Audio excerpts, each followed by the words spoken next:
Oke, Assalamualaikum warahmatullahi wabarakatuh. Hari ini kita belajar mata pelajaran kimia yang kita bahas paket 3, yaitu tentang asam, basa, dan garam.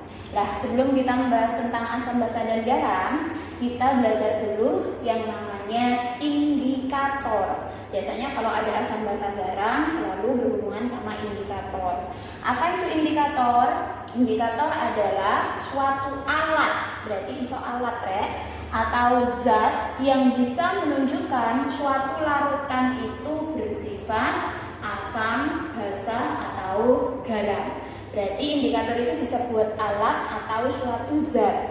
Contohnya ada yang namanya indikator kualitatif, ada indikator kuantitatif. Bedanya apa? Kalau kualitatif diambil dari kata kualitas. Berarti indikator ini hanya bisa menentukan sifat dari suatu larutan saja, sifatnya asam, basa, atau garam, tapi tidak tahu harga pH-nya. Contohnya indikator kualitatif ada kertas lakmus. Nah, kertas lakmus ini ada dua macam, ada kertas lakmus merah, ada biru. Kapan kertas lakmus itu menunjukkan sifat asam? Jika kedua-duanya memberikan warna merah, asam merah. Jika kedua lakmusnya menghasilkan warna merah, maka zat tersebut bersifat asam. Yes. Yang kedua, kalau kedua-dua lakmus merah dan biru itu keduanya berubah menjadi warna biru, maka larutannya bersifat basa. Itu adalah indikator lakmus. Yang kedua, ada indikator fenolftalin atau biasanya disingkat dengan PP, fenolftalin. Kalau fenolftalin ini berupa cairan atau larutan, sama dia nanti bisa berubah warnanya. Jika dicampurkan ke dalam larutan yang bersifat asam, maka fenolftalinnya nanti atau larutannya tadi tetap tidak berwarna. Tapi kalau dicampurkan ke dalam larutan yang bersifat basa, maka berubah warna menjadi merah. Nah, itu hanya menunjukkan sifat asam dan basahnya. Sekarang yang kedua ada indikator kuantitatif. Dari kata kuantitas berarti harga, angka. Maka kita bisa tahu angkanya ada dua macam. Contohnya ada pH universal. Pernah tahu pH universal? Nah, pH universal itu berupa kertas. Jadi kertasnya panjang-panjang sekian, terus ada warnanya 4, merah, kuning, hijau, biru. Nah, lalu di dalam kotaknya itu ada tabel warnanya. Nah, kertas yang kecil ini dicemplungkan atau dilarutkan atau dicelupkan pada larutan ABC. Nah, lalu dilihat perubahan warnanya. Dalam larutan A, warnanya apa ini berubah? Wah, nanti tinggal dicocokin. Oh, warna yang berubah tadi warnanya jadi seperti ini. Berarti pH-nya berapa ya? Nah, nanti ada rentang pH 1, 2, 3, 4, 5 dan seterusnya. Nanti tinggal dicocokkan. Oh, warnanya di sini. Oh, berarti pH-nya 3 dan seterusnya. Itu pH universal. Lah, yang paling akurat itu ada yang namanya pH meter. pH meter itu ada dua, ada yang digital, ada yang manual. Kalau yang manual itu kayak jam tangan gitu, Rek. Ada angkanya 2, 3 dan seterusnya, lalu ada jarumnya. Di sini ada kabel, kemudian ada kayak paku atau kawat. Kawatnya nanti tinggal dicelupkan ke dalam larutannya, tinggal dilihat jarumnya menunjukkan angka berapa, itu menentukan pH-nya. Nah, kalau digital tinggal di sini berupa layar. Nah, jadi ketika kawatnya dicelupkan ke dalam larutannya, di layar akan menunjukkan harga pH-nya. Misalkan pH-nya 10,3 dan seterusnya, berarti itu menunjukkan harga pH-nya. Oke, bisa dimengerti ya? Itu jenis indikator kualitatif dan kuantitatif. Nah, selanjutnya dilihat dari apa gitu namanya? Dari asalnya ada yang namanya indikator alami, ada yang namanya indikator sintesis. Tentu saja kalau alami berarti dia berasal dari zat-zat alam. Contohnya di sini ada bunga sepatu. Jadi ekstraknya bunga sepatu diucek-ucek, diekstrakkan, dicampur dengan air, kemudian sarinya itu yang digunakan sebagai indikator. Kulit manggis juga bisa. Daging kulit manggis sama diremes-remes sama air, kemudian diambil ekstraknya dan seterusnya. Bu, semua bahan bisa digunakan sebagai indikator tak? Tidak, hanya bahan-bahan yang bisa mengalami perubahan warna saja yang bisa digunakan sebagai indikator. Jadi nggak semuanya harus ketika dimasukkan ke dalam zat A harus berubah, ketika dimasukkan zat B berubah, zat C berubah, itu baru bisa digunakan sebagai indikator. Kalau dimasukkan zat A sama merah, zat B juga merah, zat C juga merah, berarti tidak bisa digunakan sebagai indikator. Oke, contohnya di sini kembang sepatu tadi Rek bisa digunakan sebagai indikator. Misalkan ada larutan A, B, C, sama-sama tak tetesi dengan kembang sepatu, ekstrak kembang sepatu. Kalau larutan A dia berubah warna menjadi merah, berarti larutan A bersifat asam. Kalau larutan B warnanya jadi hijau, berarti dia bersifat basa. Kalau larutan C berubah warna jadi ungu, berarti larutan C bersifat garam. Dan seterusnya, itu namanya indikator alami karena berasal dari bahan-bahan alam. Yang kedua ada indikator sintesis. Sintesis atau buatan tentu saja berasal dari zat kimia. Nah, contohnya tadi kertas lakmus, fenolftalin, BTB, bromtimol biru, metil hijau dan seterusnya. Nah, tadi sudah tahu pH tadi ono 1, 2, 3, 10 dan seterusnya. Lah, terus menentukan sifatnya gimana dulu? Nah, kita belajar tentang proyek pH, batasan pH. pH itu batasannya dari pH 1 sampai pH 14, berarti tengah-tengahnya itu pH 7. Kalau dia pH-nya kurang dari 7, 1 sampai mendekati 7 itu sifatnya asam. Tepat 7 berarti sifatnya netral. Di atas 7 dia bersifat basa.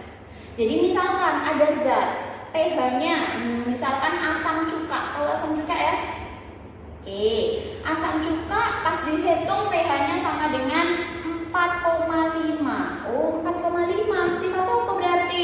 Karena dia kurang dari 7, 4,5 berarti asam juga bersifat asam. Oke ya. Nah, itu pembedaan indikator asam, basa, garam. Nah, Bu, sekarang kalau menentukan asam, basa, garam, apa kudu ditentukan pH-nya dulu? Nah, tidak. Maka kita kenalan dulu dengan yang namanya apa sih larutan asam, basa, dan garam. Bentar ya. Oke, sekarang kita lanjutkan apa sih larutan asam, basa, dan garam itu. Pertama, larutan asam.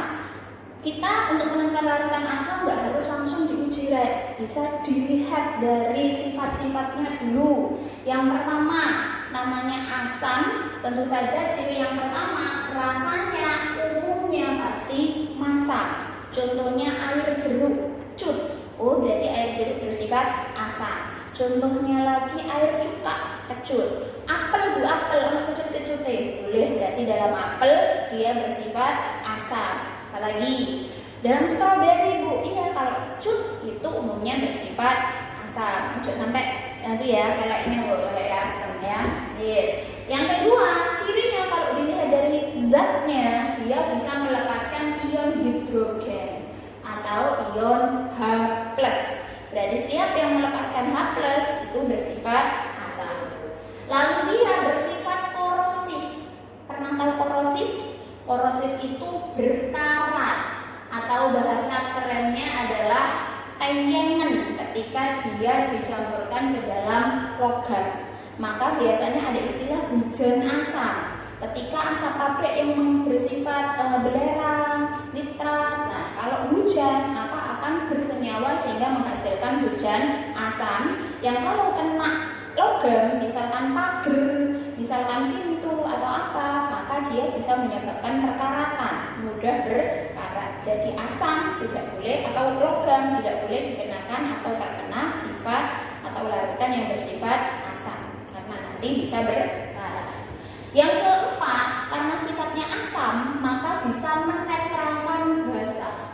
Contohnya ketika kamu punya penyakit emah. Nah, penyakit emah kok iso asam? Dalam lambung itu mengandung zat yang namanya asam lambung atau yang kita kenal bahasa kimianya adalah asam klorida, HCl. Ketika lambungnya itu stres atau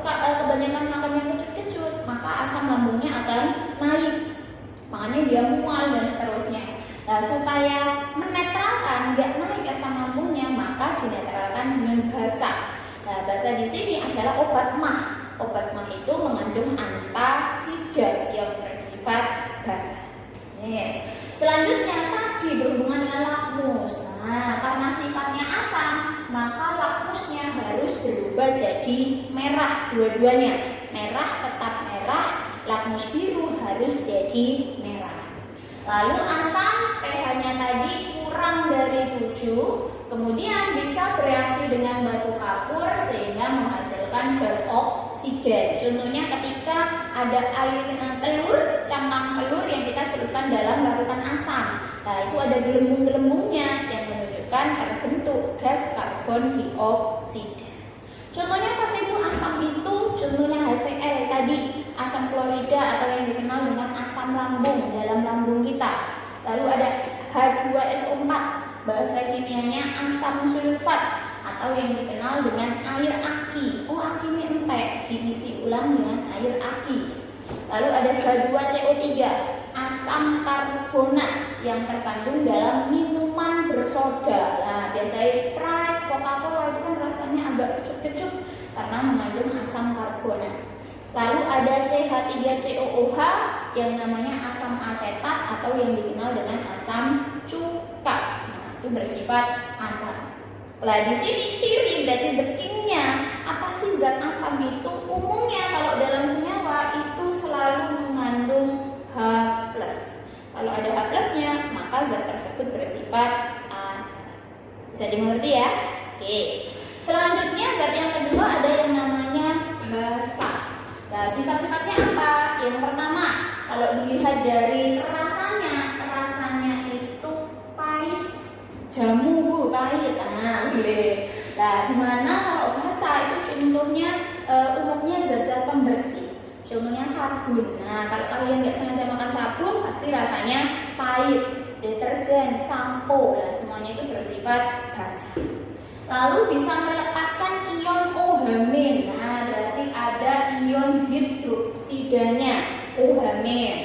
Lalu bersifat kaustik terhadap kulit. Apa kaustik itu? Kaustik itu menyebabkan iritasi. Makanya ada beberapa orang yang ketika mandi atau cuci baju itu biasanya tangannya iritasi. Bila itu ada kalanya sabunnya kulitnya sensitif atau sabunnya tidak cocok dengan kulitnya.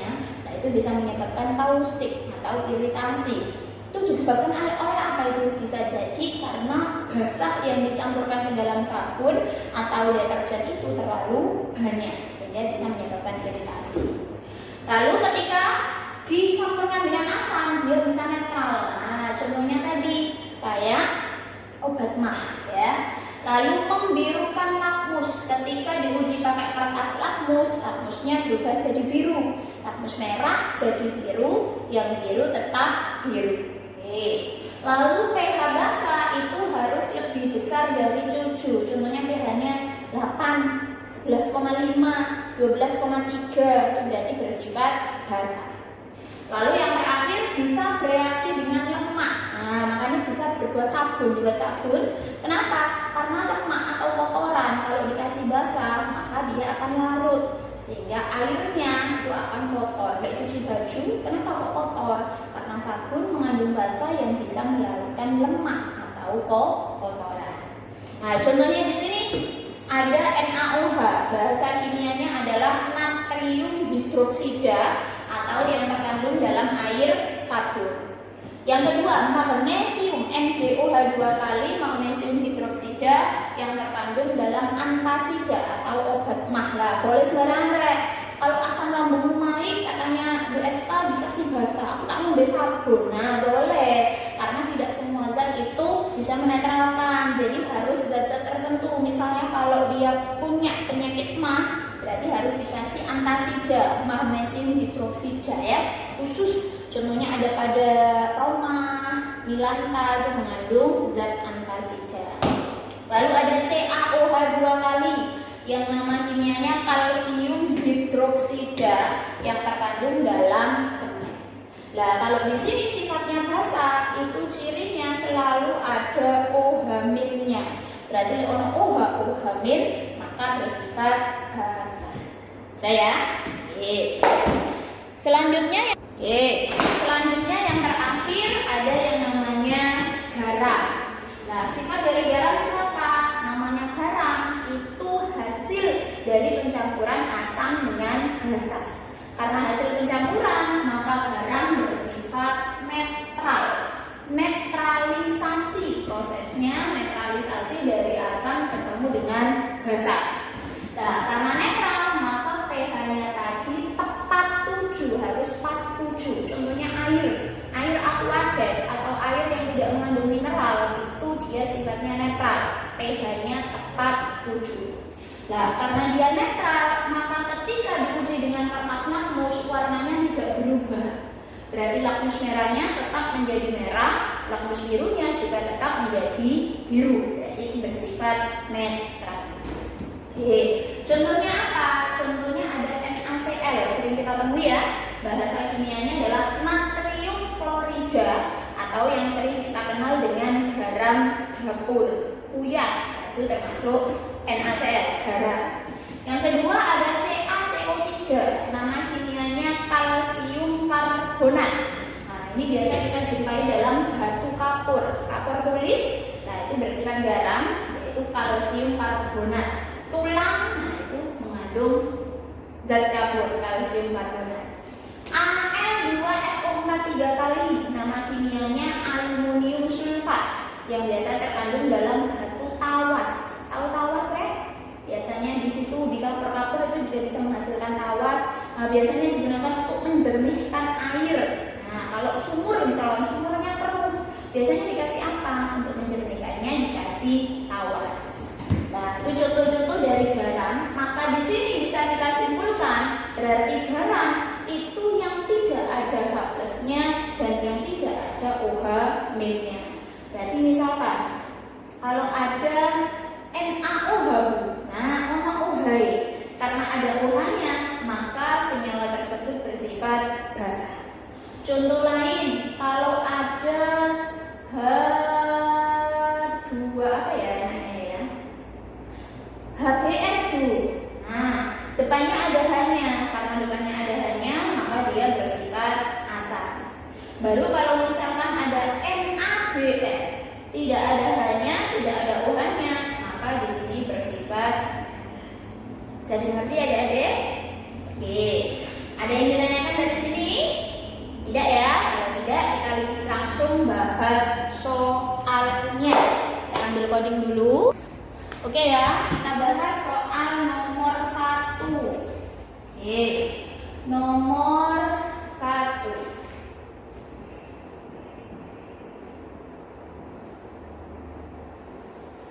Sifat asam basa suatu larutan dapat diketahui dengan cara A. Dicicipi rasanya. Nggak mungkin ya kalau zatnya berbahaya, maka kalau ketelan juga berbahaya. Berarti caranya harus ya betul, diuji dengan kertas lakmus. Nah, nanti kalau warnanya merah dua-duanya berarti sifatnya asam, biru dua-duanya berarti sifatnya basa. Berarti nomor 1 di sini jawabannya yang drop. Lanjut sekarang soal nomor 2. Larutan garam dapur, air kapur, dan air lemon diuji. Maka hasil secara acak seperti ini, larutan garam, air kapur, dan air lemon secara berurutan adalah yang mana? Oke, kita identifikasi satu-satu ya. Tadi yang namanya garam dapur, maka dia bersifat garam ya. Air kapur sama air lemon. Oke, kalau garam berarti ya garam rek, maka nanti lakmusnya tetap. Air kapur berarti sifatnya basa, air lemon berarti sifatnya asam. Karena garam berarti lakmusnya harus tetap merah, biru tetap biru. Berarti masuk option yang kedua. Yes. Air kapur basa berarti biru. Maka merah jadi biru, biru tetap biru. Berarti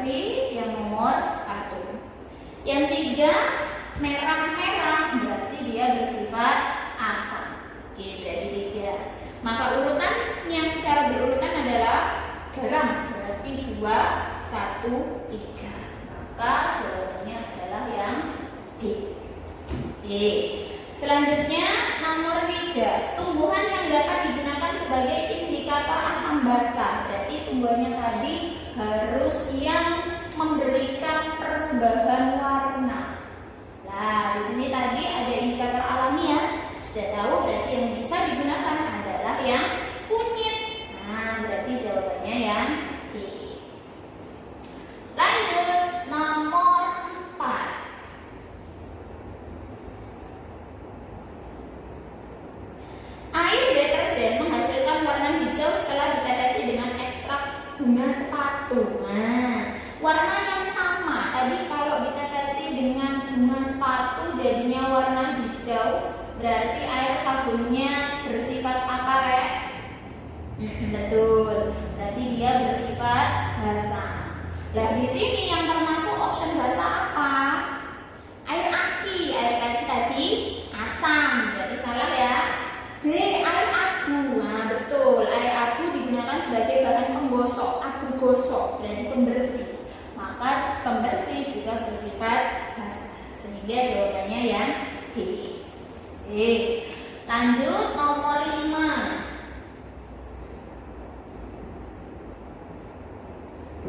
Apabila indikator fenoftalin diteteskan pada larutan pasta gigi. Nah, pasta gigi berarti bersifat apa, Rek?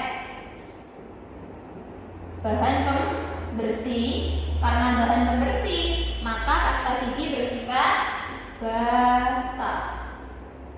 Karena basa, kalau diuji sama PP fenoftalin, warnanya akan berubah menjadi merah. Karena merah, maka jawabannya yang C. Kita lanjut di soal nomor 6.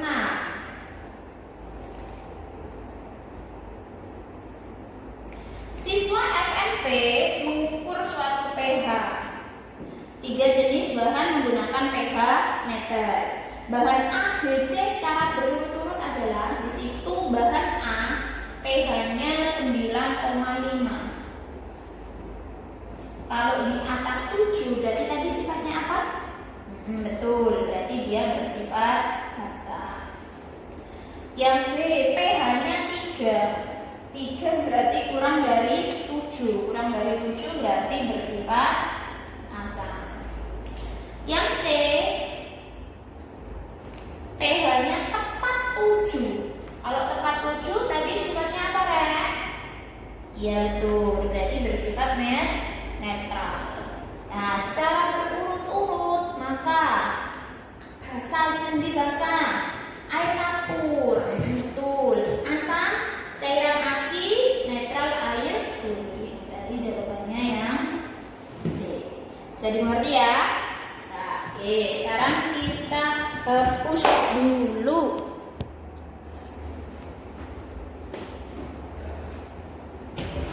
Ya.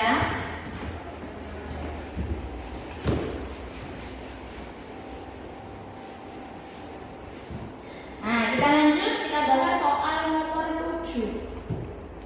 Lah, mudah juga.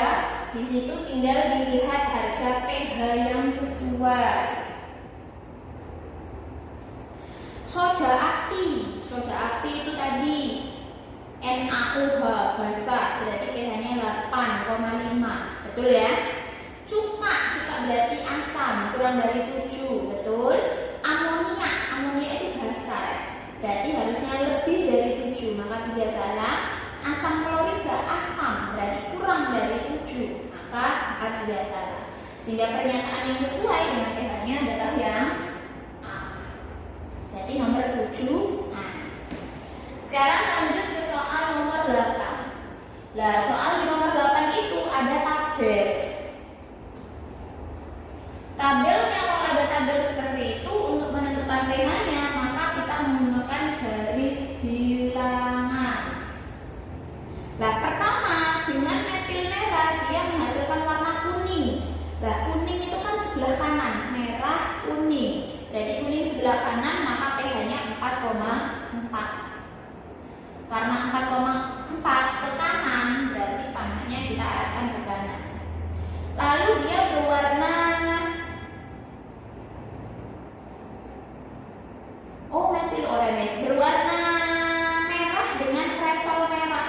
Berarti karena merah pH-nya 8,8. Sama letaknya di kanan berarti ke kanan. Lalu dia tidak berwarna ketika dengan timol ftalin. Nah, tidak berwarna berarti pH-nya di 9, sebelah kiri 9,4. Karena sebelah kiri maka panahnya ke kiri. Lah yang melewati semuanya, yang dilewati semuanya yang ini, berarti pH-nya antara 8,8 sampai 9,4. Berarti pH-nya yang mana di option? Betul, berarti pH-nya yang 9. Maka jawabannya yang yes. Lanjut sekarang nomor 9. Asam yang dihasilkan sebagai hasil samping dari proses di dalam sel ketika tubuh habis berolahraga. Nah, biasanya kalau tubuh habis berolahraga itu tubuhnya capek. Nah, dalam ilmu biologi kalau capek itu biasanya menghasilkan yang namanya asam laktat. Nah, berarti jawabannya yang C. Yes. Selanjutnya nomor 10. Materi dan senyawa asam yang terkandung di dalamnya yang tepat adalah cuka makan asam klorida. Salah ya, cuka makan itu asam asetat CH3COOH. Cairan aki, tadi cairan aki adalah asam sulfat, dari sana. Getah lambung itu asam klorida, jeruk asam karbonat. Betul, berarti 10 jawabannya yang 11.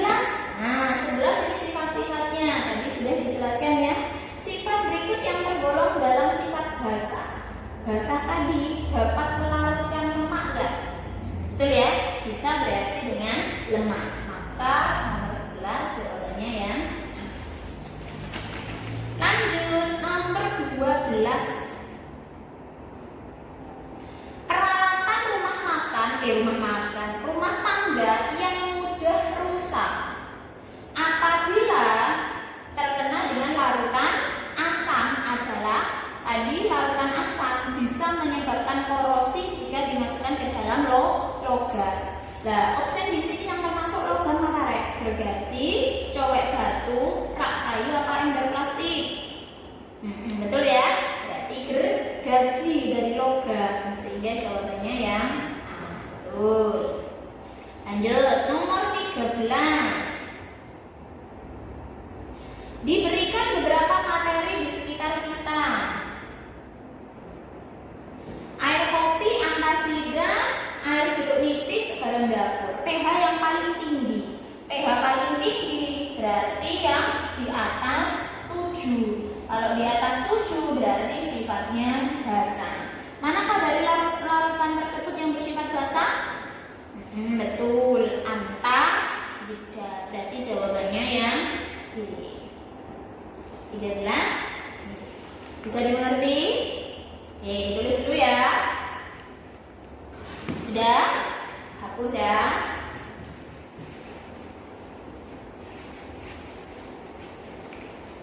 Yes. Selanjutnya kita lanjutkan ke soal nomor 14.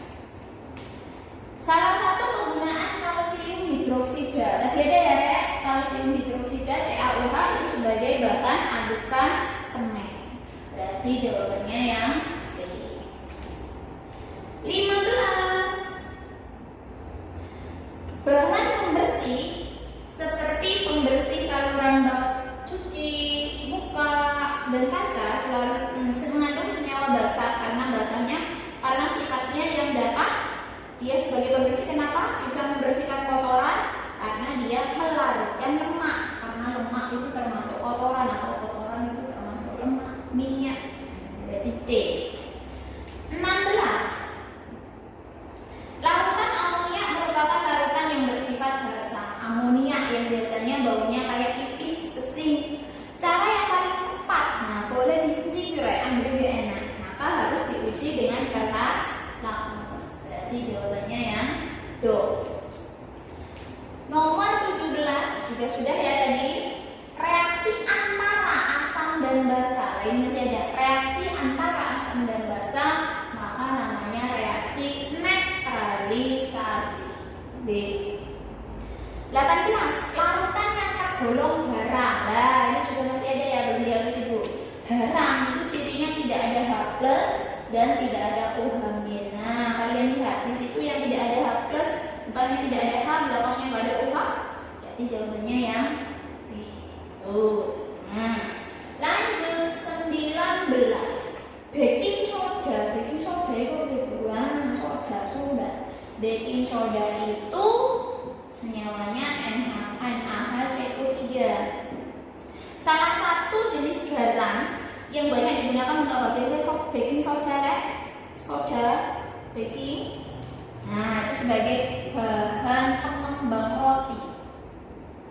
Nah, biasanya Ibu mau buat roti dikasih baking soda, ya. Berarti jawabannya yang C. Yang terakhir, orang yang sedang mengalami sakit perut karena asam lambung. Nah, tadi ya yang diterangkan Bu FK, meningkat dapat dinetralkan dengan menggunakan antasida karena antasida mengandung basa yang dapat menetralkan kelebihan asam. Sehingga jawabannya yang ya sudah bisa dimengerti ya. Berarti bab ini kita sudah bisa. Oke. Karena sudah dibahas semuanya. Nah, kalau ada yang ditanyakan, pertemuan selanjutnya kita bahas lagi ya kalau ada pertanyaan. Nah, sekian saya akhiri. Assalamualaikum warahmatullahi wabarakatuh.